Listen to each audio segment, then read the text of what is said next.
अस्सलाम वालेकुम स्टूडेंट्स। आज का केमिस्ट्री 9 क्लास का यूनिट 5 हम डिस्कस कर रहे थे। तो आज का हमारा जो नेक्स्ट लेसन है वो है पेज नंबर 78 पर है, लॉ रिलेटेड टू गैसेस। जी, तो यहाँ पर आज हम बॉयल्स लॉ को डिस्कस करेंगे बेटा। बॉयल्स लॉ के बारे में पढ़ेंगे। तो बॉयल्स लॉ को बॉयल्स एक साइंटिस्ट का नेम है और इसने गैसेस को टेम्परेचर और प्रेशर में होने वाली तब्दीलियों के तहत उसको स्टडी किया और स्टडी के बाद उसने एक यूनिवर्सल लॉ इसका डिफ़ाइन किया जो आज तक वैल्यूएबल है, जाना जाता है।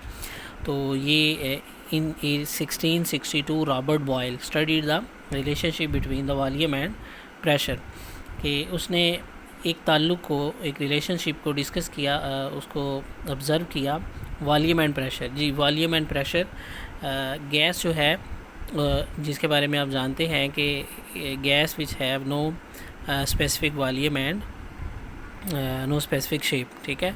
तो उसको स्टडी करते हुए उसने उसमें वॉल्यूम और प्रेशर को कंसिडर किया of a gas at a constant temperature. इस सूरत में कि टेम्परेचर जो है वो मुस्तकिल रहे लेकिन उसके प्रेशर को बदला जाए तो उसके वॉल्यूम में एक तब्दीली आती है, और उस तब्दीली के लिए उसने एक फार्मूला ड्राइव किया। He observed that volume of a given mass of a gas is inversely proportional to its pressure. वो जो फार्मूला था वो डिपेंड करता था इस बात पे कि अगर प्रेशर जो है वो बढ़ाया जाए, अगर प्रेशर को ज़्यादा कर दिया जाए तो जो वॉल्यूम है वो इसके इन्वर्सली प्रोपोर्शनल है, मीन वो कम हो जाएगा। इन्वर्सली प्रोपोर्शनल में एक वैल्यू अगर बढ़ती है तो दूसरी कम हो जाती है। To its pressure provided the temperature remain constant. अगर दिया गया टेम्परेचर मुस्तकिल रहे तो इस दौरान अगर प्रेशर बढ़ाया जाए तो वॉल्यूम कम हो जाता है, ठीक है। तो ये थी हमारी बेसिक डेफिनेशन कि प्रेशर के बढ़ने से वॉल्यूम पर जो इफ़ेक्ट है वो इन्वर्सली प्रोपोर्शनल है। मीन अगर हम वॉल्यूम को बढ़ाएंगे तो प्रेशर कम हो जाएगा, लेकिन प्रेशर को बढ़ाएंगे तो वॉल्यूम कम हो जाएगा, ठीक है। तो according to this law volume V of a given mass of a gas decrease with increase the pressure. जी, वॉल्यूम कम होगा अगर प्रेशर बढ़ जाएगा, वाइस वर्सा, ठीक है। Mathematically it can be written. तो मैथमेटिकली इसको हम लिख सकते हैं कि volume is inversely proportional 1/, pressure, ठीक है, और वी इन्वर्सली प्रोपोर्शनल 1/, पी।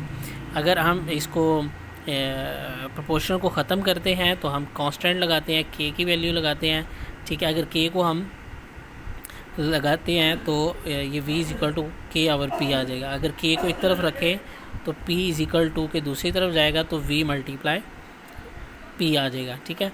तो इसमें कांस्टेंट की वैल्यू भी निकल आएगी। अगर हम वॉल्यूम और प्रेशर को मल्टीप्लाई करेंगे तो हमारे पास कांस्टेंट की वैल्यू आ जाएगी।